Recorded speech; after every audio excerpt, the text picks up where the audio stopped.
teologia tem recebido, meus irmãos, duas acusações muito frequentes. Duas acusações. A primeira é a seguinte: a teologia é irrelevante. O que importa é experiência. De que vale, por exemplo, ficar discutindo sobre a dupla natureza de Cristo? Humano e divino, uma pessoa, duas naturezas, união hipostática. Pastor, o importante é Jesus ter no meu coração. Se é plenamente divino, plenamente humano, que relevância tem isso? Então, por vezes, as pessoas desprezam a teologia por julgá-la irrelevante. Mas deixa eu dizer uma coisa, somos todos teólogos, resta saber se somos bíblicos ou não. Se somos bons ou maus teólogos, mas a teologia tem sérias implicações. Ontem eu estava pregando na igreja e disse aos irmãos, via de regra nós somos agostinianos na nossa teologia, mas na nossa prática somos pelagianos. O que significa isso? Se eu perguntasse aqui, quantos creem que Deus é soberano? Quantos levantariam a mão? Deus é ou não é soberano? Tem alguns que estão com dúvida aí, será isso? Deus é soberano, irmãos? E por que é que você se preocupa tanto e às vezes perde a noite de sono quando é afligido por um problema? É porque no fundo, na prática, nós suspeitamos da soberania de Deus. Nós temos até os nossos jargões. Deus está no controle. Mas quando a coisa aperta, ai meu Deus, e agora?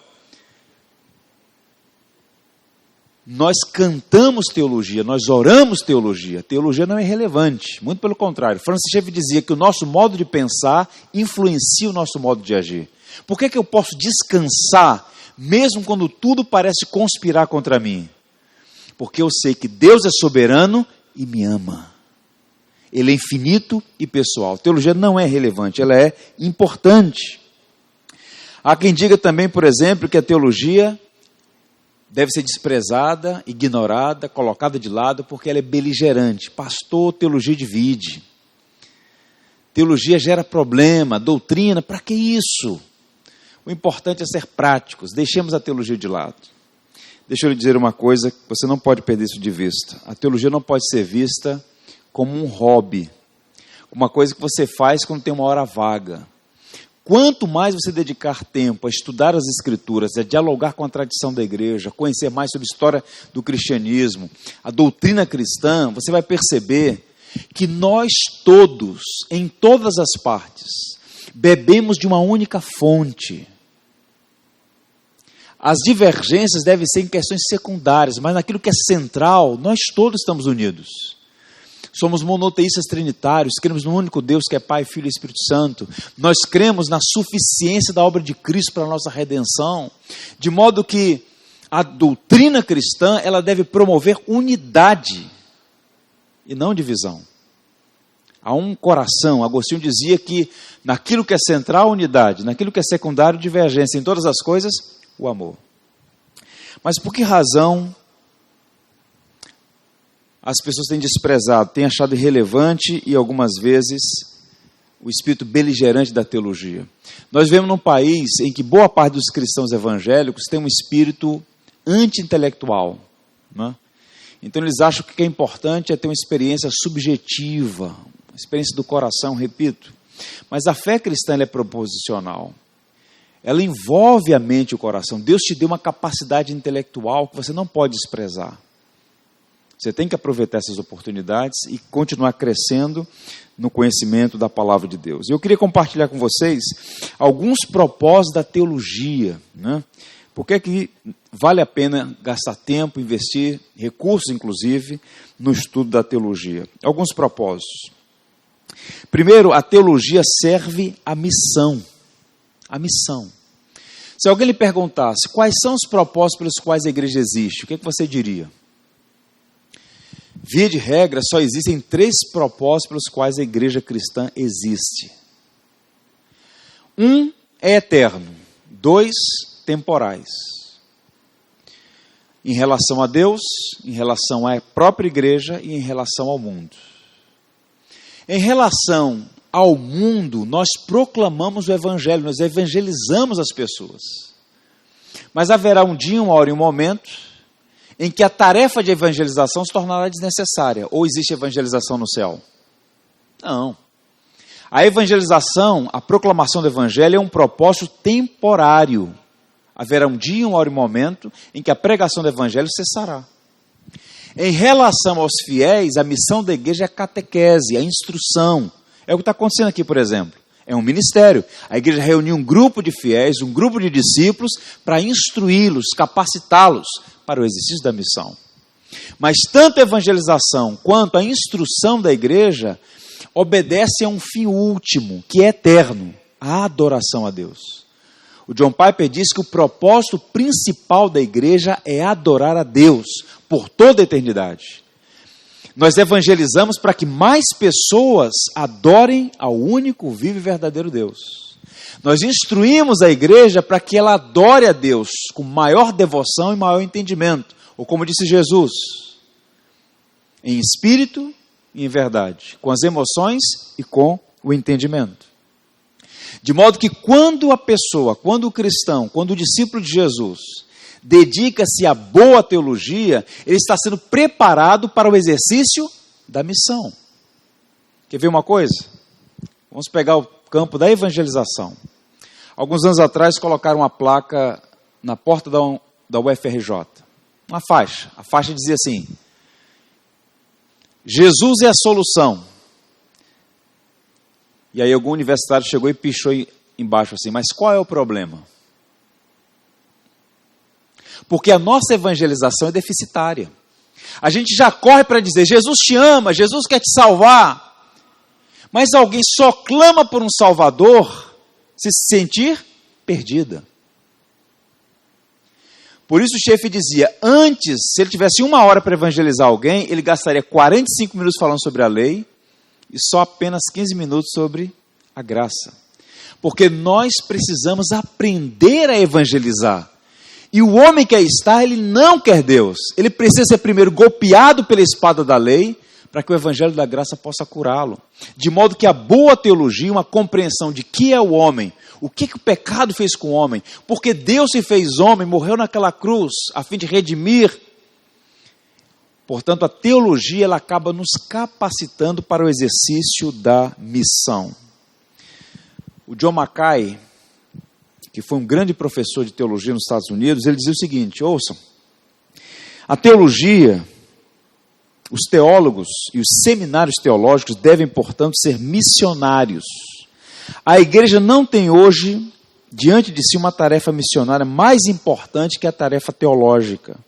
O entendimento das pessoas deve ser iluminado e seus corações incendiados. A teologia verdadeira, ela aquece o nosso coração e não apenas ilumina a nossa mente, e nos dispõe, de modo preparado, à pregação do evangelho. Veja a história da igreja cristã. Os grandes notáveis missionários, eles eram profundos conhecedores da palavra de Deus e da boa teologia.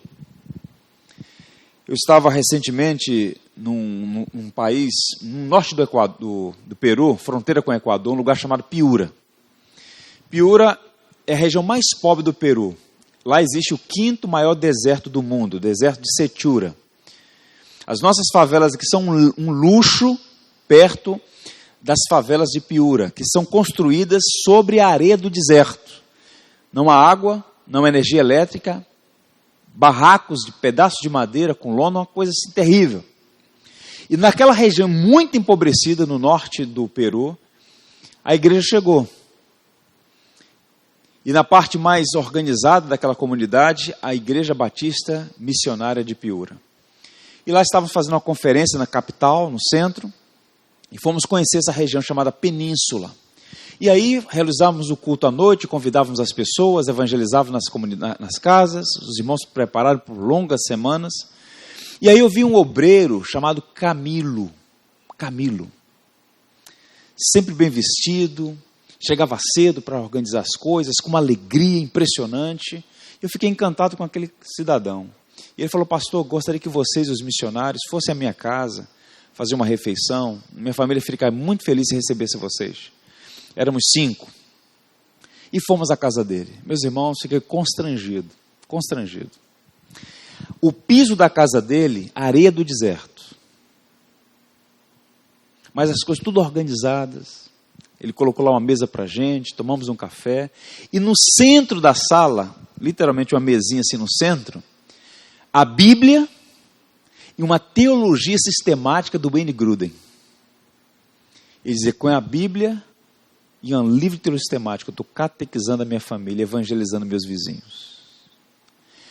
E eu perguntei, de onde vem a sua alegria? Olha que pergunta estúpida. Minha alegria vem de Cristo. Quem tem Cristo tem tudo, pastor. E como a teologia mudou a vida daquele homem. A teologia bíblica, a palavra de Deus. Num lugar pobre, esquecido do mundo, aquele homem foi impactado com o evangelho. E apesar de todas as dificuldades, o Senhor estava usando ele para abençoar a sua família, aquela geração, aquela comunidade. Hoje ele é o pastor da igreja. Deus o abençoou, tirou ele daquela condição. Nós o ajudamos na ocasião lá, um grupo de pastores, e o Senhor tem abençoado grandemente o Camilo. A teologia serve à missão. O George Washington dizia, se ele tivesse 6 horas para cortar uma grande árvore, ele gastaria 5 amolando machados. Temos que nos preparar mais para melhor servir. A teologia serve à missão. Segundo, a teologia serve à apologética. Nós precisamos aprender a responder quando questionados sobre a razão da nossa esperança. Nós vivemos numa sociedade anticristã. Você sabia disso? Não é mais pós-cristã, é anticristã. A Bíblia, por exemplo, é o livro mais lido do mundo, mais amado do mundo, e ao mesmo tempo mais odiado, mais perseguido. Você pode chegar numa universidade dessa aí e entregar qualquer lixo. Vai ser bem recebido em nome da cultura. Agora experimenta chegar nas universidades e oferecer um exemplar da Bíblia. Parece que você está entregando um veneno. Há uma resistência profunda. E a igreja, muitas vezes, ela enfatizou muito algumas coisas importantes e boas, mas ela desprezou e negligenciou o preparo intelectual de sua membresia. Eu estou numa região que é hostil ao evangelho, Zona Sul do Rio de Janeiro. Eu vejo isso diariamente lá.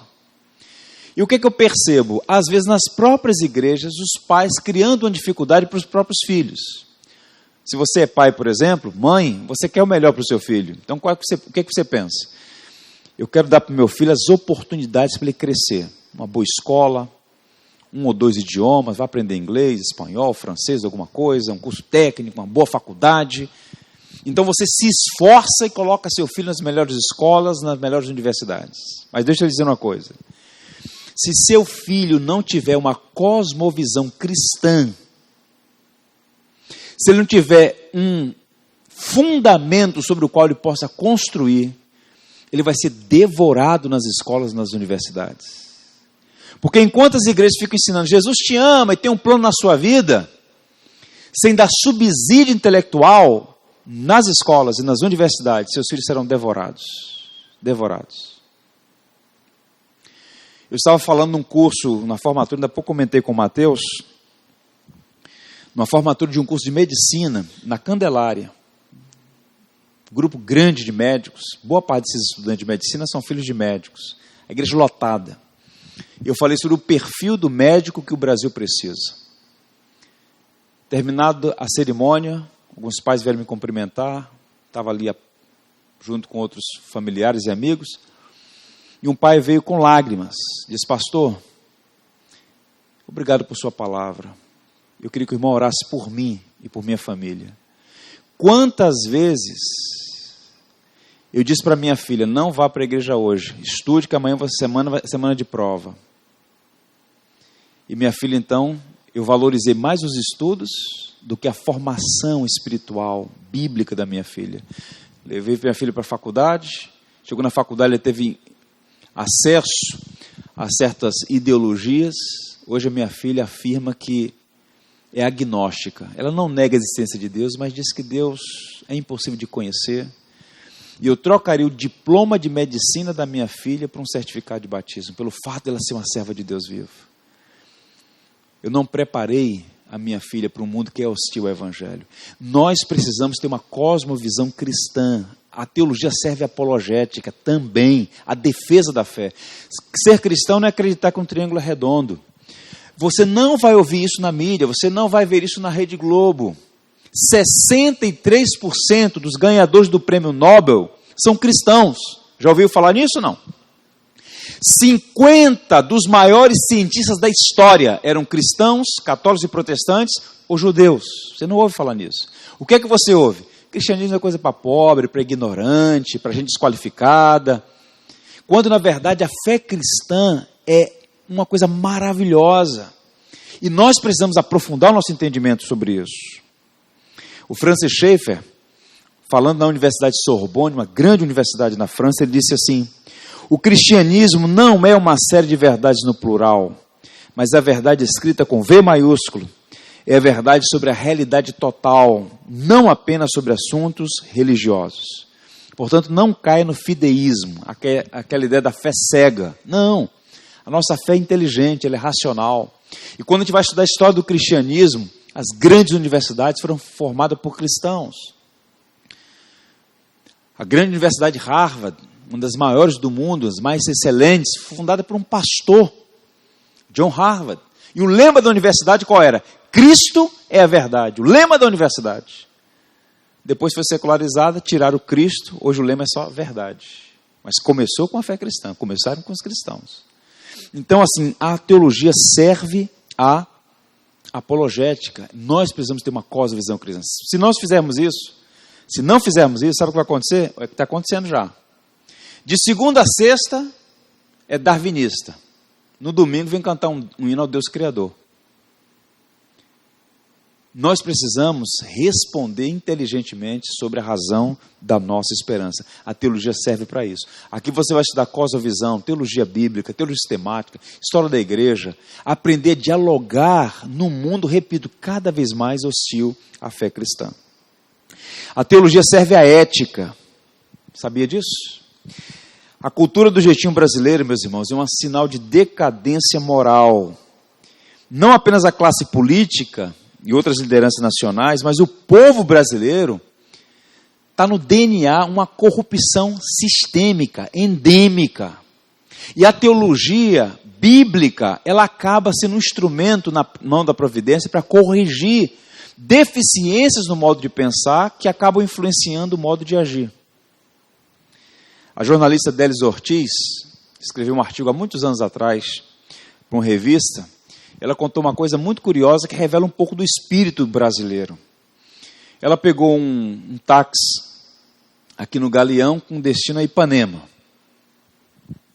E quando o taxista identificou, e ela por muito tempo foi correspondente de Brasília, embora tenha viajado para os lugares do mundo, fora, aí o jornalista identificou e falou assim: olha, eu gosto muito do seu trabalho, e veio dirigindo e conversando com ela. Gosto muito do seu trabalho, a senhora denuncia lá aqueles canalhas de Brasília, corrupção, e começou a falar. Quando chegou no destino dela, aqui em Ipanema, ela falou: não, vou ficar aqui, pode encostar o táxi aí, mas e tal. Você pode desligar um minuto?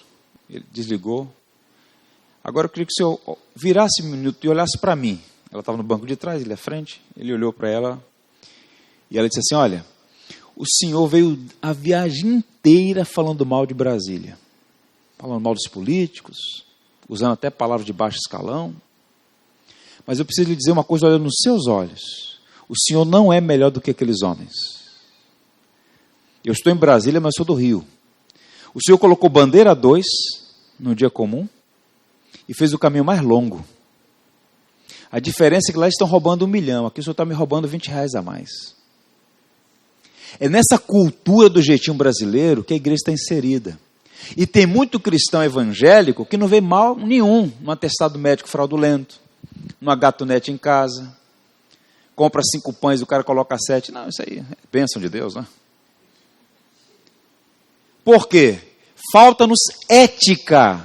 E a ética não brota assim. A ética é sinal da graça de Deus em nós, reverberando o nosso entendimento do que é a palavra de Deus. Sede santos porque eu sou santo, diz o Senhor. E é interessante porque, olha o que Paulo vai dizer, botando aqui um machado na raiz daquele discurso: teologia não serve para nada, doutrina não serve para nada. Olha o que Paulo diz: não furtem, Está escrevendo para a igreja, para crente. Não furtem, pelo contrário, deem prova de toda fidelidade, a fim de ornarem a doutrina de Deus, nosso Salvador. Sabe o que Paulo está dizendo? Quando você vive uma vida ética, correta, santa, piedosa, você está ornamentando a doutrina de Deus. As pessoas dizem, ali é um crente, ali é um fiel.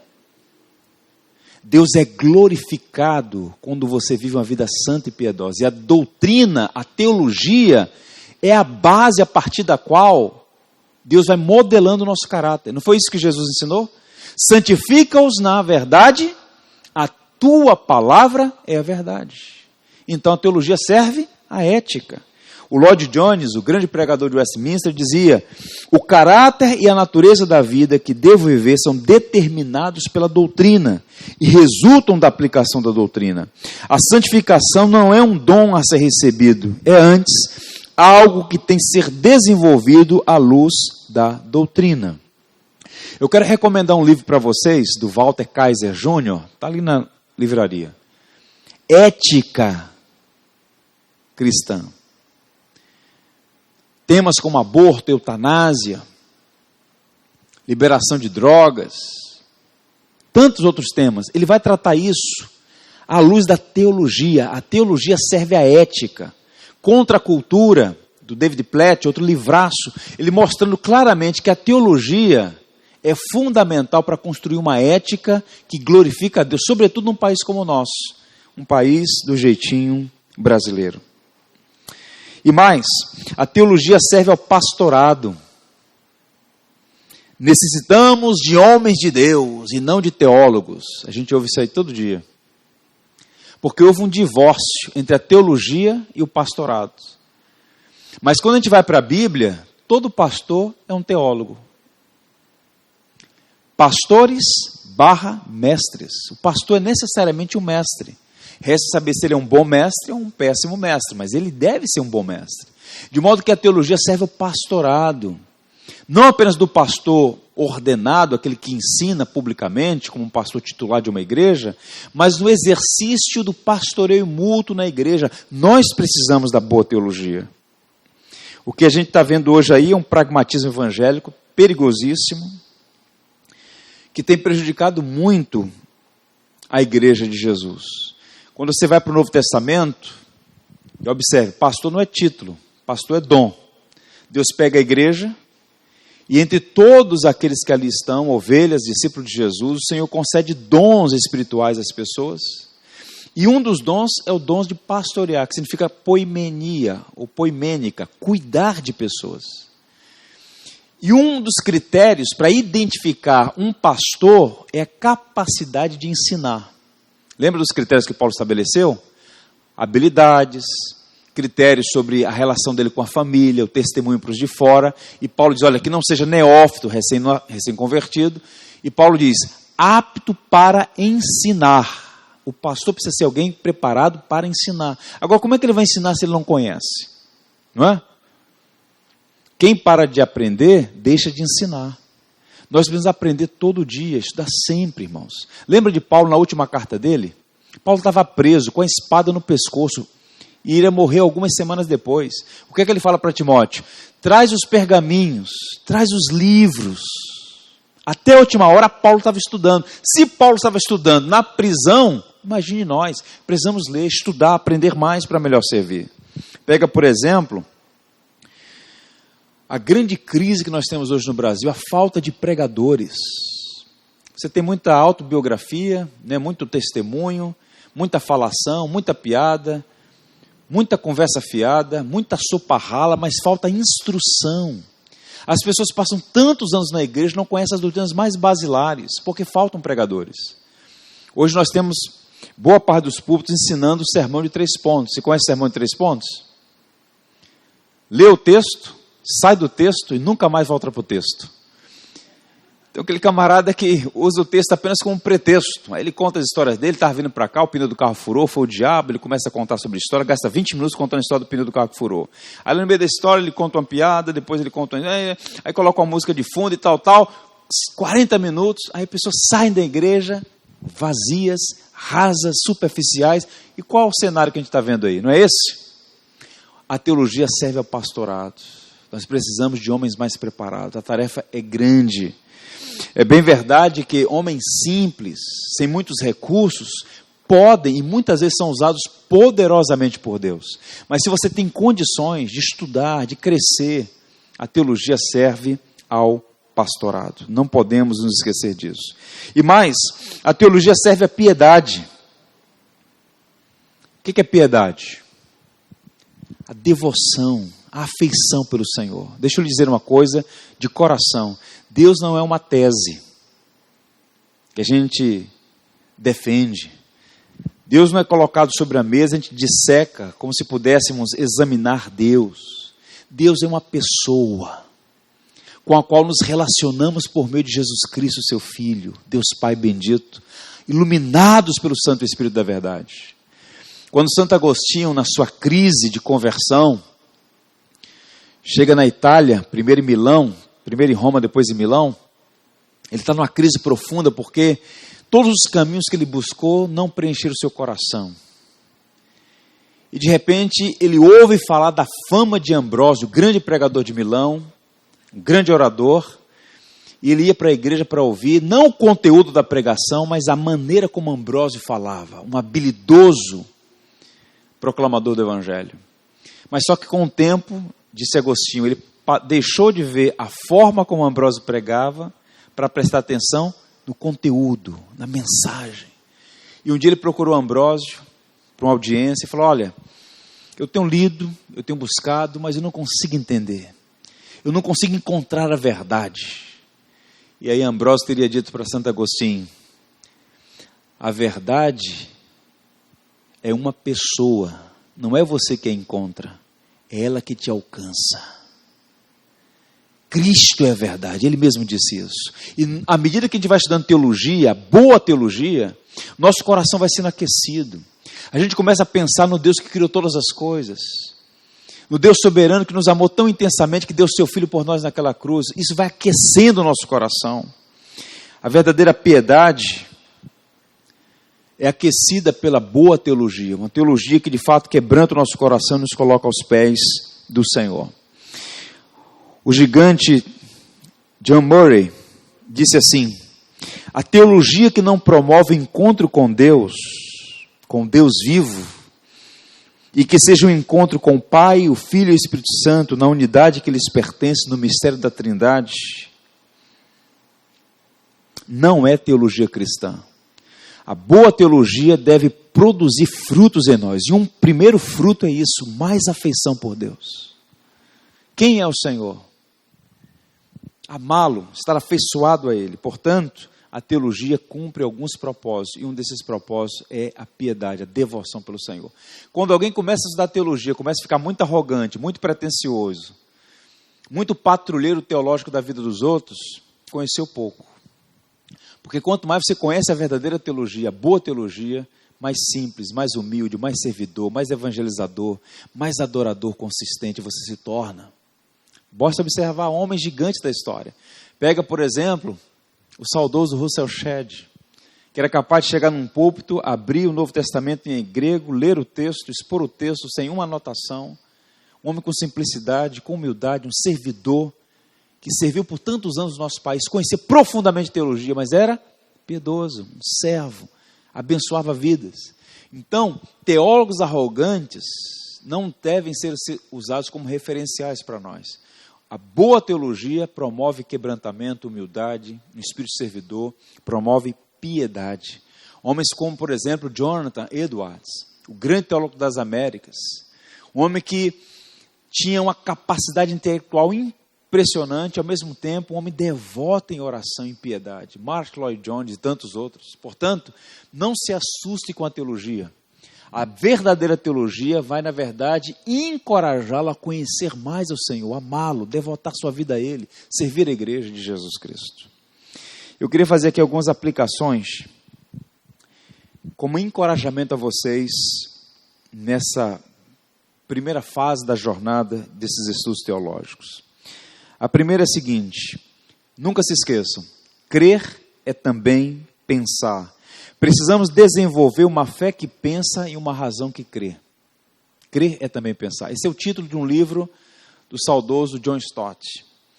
Eu gosto sempre de quando recebo as pessoas na igreja, vêm para uma entrevista, para um gabinete, a fim de se tornarem membros da igreja. O primeiro texto que eu leio com essas pessoas são as últimas palavras de Pedro. Vocês lembram das últimas palavras de Pedro? Onde estão as últimas palavras de Pedro? O último versículo da segunda carta de Pedro. E no último versículo da segunda carta de Pedro, capítulo 3, 18, encontramos essa passagem. Antes, crescei na graça e no conhecimento de nosso Senhor e Salvador Jesus Cristo. A Ele a glória, agora e no dia eterno. O que Pedro está dizendo? São essas as últimas palavras dele, dirigidas àquelas igrejas. Crescer na graça e no conhecimento de Cristo. Se alguém lhe dissesse, meu irmão, minha irmã, você precisa crescer na graça e no conhecimento, como é que você receberia essa palavra? Crescer na graça é crescer no aspecto subjetivo da fé. Em outras palavras, a vida de oração, de contemplação, de afeição pelo Senhor. Intimidade com Deus. E às vezes nós encontramos gente assim na igreja, gente que você percebe claramente que é um homem piedoso, uma mulher piedosa, gente de oração. Perguntaram ao Robert Murray McCheyne, um grande pregador escocês do século XIX, pastor, Deus tem filhos prediletos?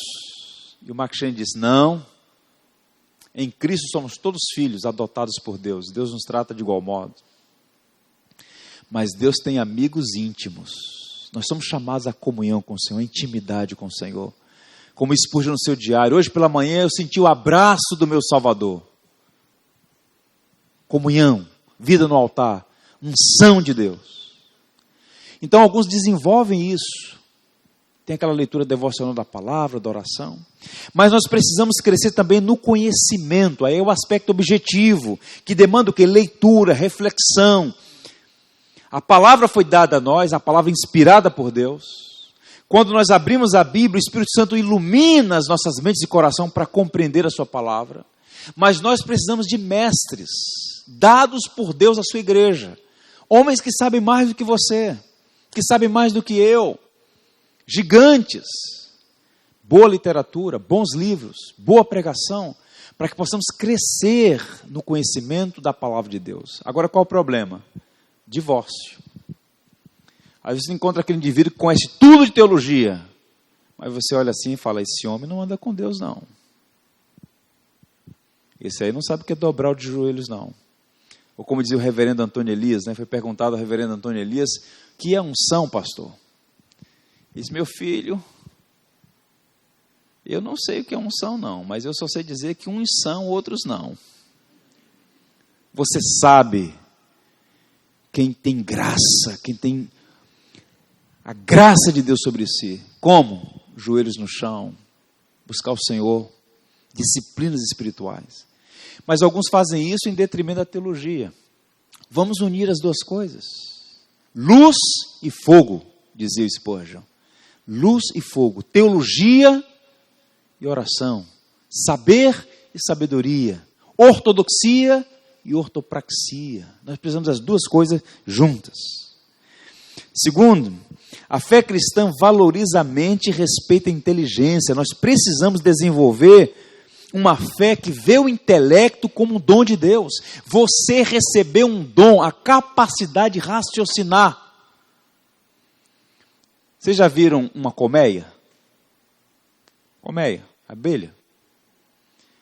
Poucas coisas têm tanta engenharia quanto uma colmeia. Já parou para pensar nisso? A colmeia, ela tem um processo de engenharia tão extraordinário que no verão, lá dentro, é ligado um ar-condicionado, fica refrigerado lá dentro. E no inverno, aquecido. As abelhas fazem isso. Agora só sabem fazer isso. Agora o homem, o ser humano, criado à imagem de Deus, recebeu um dom, uma capacidade, que neste momento um robô quebra em Marte. O cara conserta daqui. É impressionante, não é? Tecnologia. O indivíduo que, por exemplo, fez esses bancos, esse piso, assentou a luminária. energia elétrica, tudo isso, capacidades que não vêm do mundo, que não vêm do diabo, vêm de Deus. Deus te deu um intelecto, você não pode desprezar seu intelecto. E às vezes os evangélicos, num espírito gnóstico, dizem, não, essas coisas... E usa até versículo bíblico, né? Conhecimento traz orgulho, incha, mas o amor edifica.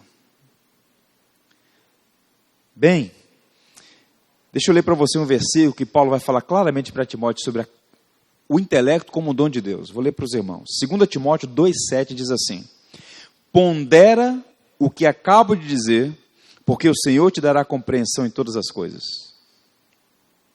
Uma versão diz, medita no que estou dizendo. A outra diz, pensa no que estou afirmando. Veja o que Paulo está fazendo aqui.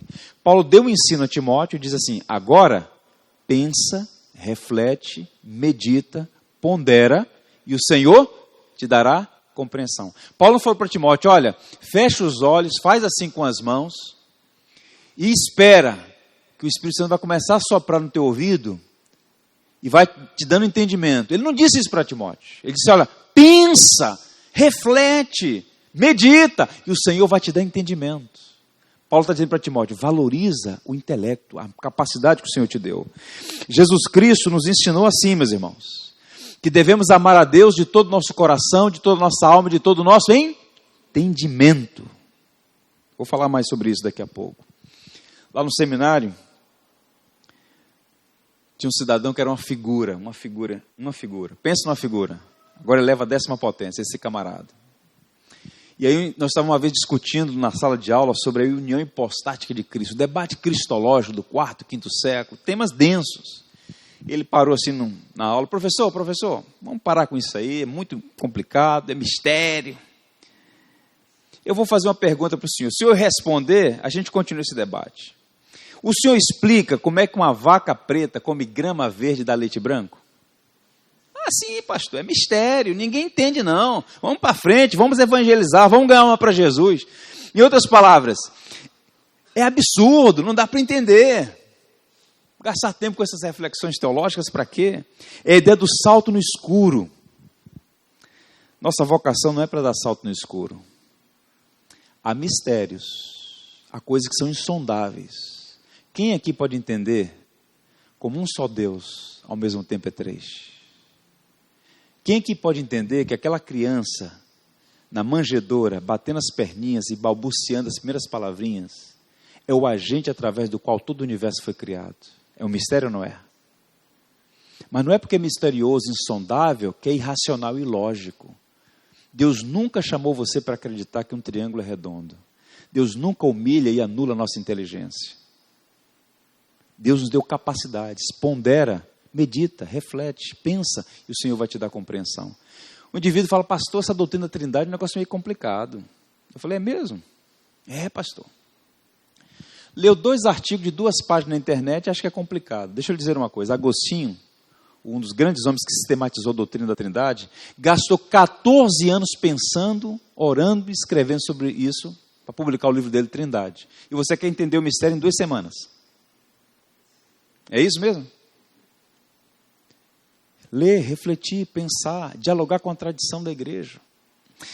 E mais, a verdadeira piedade nasce do conhecimento de Deus. Precisamos desenvolver uma fé que ama a Deus com todo o coração.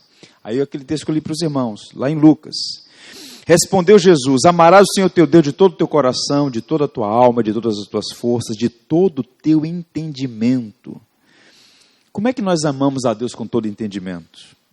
Valorizando a mente que Ele nos deu e colocando a serviço do seu reino. Mais uma vez, um tema que vocês vão tratar aqui. As esferas, criação e redenção. Recuperar a sacralidade do trabalho, meus irmãos. Olha a mentalidade católica no meio da igreja evangélica. Sagrado, profano. A gente pensa, equivocadamente, que servir a Deus é cantar, é pregar, é ensinar na EBD, cuidar das crianças, é limpar a igreja. Tudo relacionado à vida da igreja. E durante a semana, a gente olha para o trabalho como mal necessário. Só trabalho porque eu preciso do dinheiro para manter minha família. Mas o trabalho é uma maldição. Isso é uma mentalidade pagã, não é mentalidade cristã. Deus te deu dons, talentos, capacidades para a glória dele, inclusive o seu trabalho. Todo o trabalho é sagrado. O médico está lá fazendo uma cirurgia, está trabalhando, ainda que alguns não saibam, para o Senhor, para a glória dele. Todas as profissões, o policial que está guardando a cidade, o advogado está defendendo uma causa justa, enfim, todas essas atividades. De modo que amar a Deus com todo entendimento é colocar tudo que Deus nos deu a serviço do seu reino. E é com esse tipo de mentalidade, observe, com esse tipo de mentalidade, que a fé cristã deu uma enorme contribuição, sobretudo no Ocidente. A contribuição do cristianismo no Ocidente é uma coisa extraordinária, porque muitos cristãos olharam para a sua vocação como um dom de Deus e usaram sua mente como expressão do seu amor por Deus, a sua capacidade. Um último ponto. A sã doutrina é indispensável para a saúde espiritual. Precisamos desenvolver uma fé nutrida e fortalecida na verdade revelada. Em outras palavras, a teologia, a palavra de Deus, como de há pouco eu já disse, ela vai nos moldando, vai nos dando saúde, vigor espiritual. Lembra do Salmo 19? C.S. Lewis dizia que é o salmo mais bonito da Bíblia, o Salmo 19, na visão dele.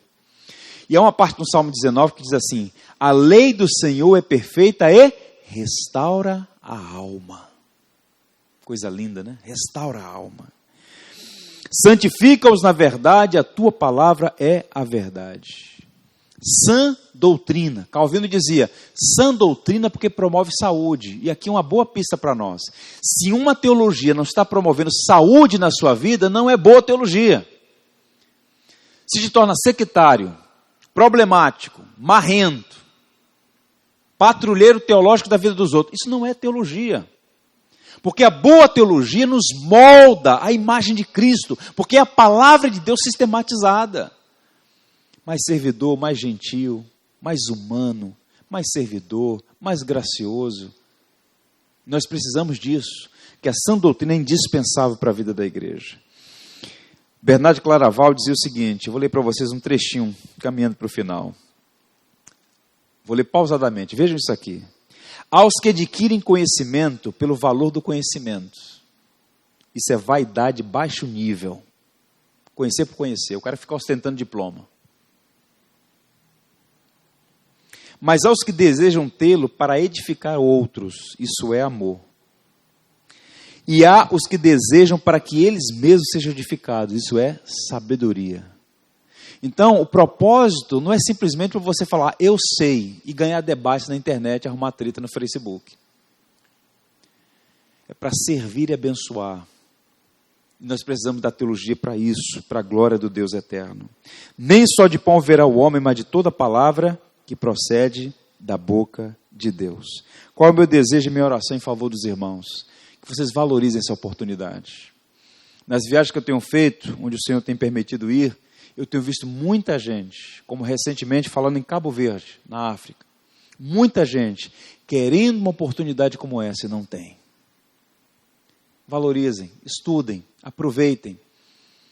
Aproveitem esse tempo para conhecer mais, para melhor servir. Onde Deus o colocou, em qualquer área, sirva com excelência, com integridade, com alegria, na sua igreja, no seu trabalho, aproveitando essas ferramentas para a sua alegria, para o seu crescimento e também para servir e abençoar outras pessoas. Que assim seja, para a glória de Deus e para a nossa alegria.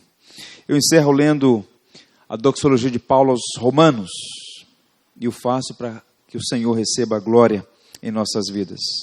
Ó profundidade da riqueza, tanto da sabedoria como do conhecimento de Deus.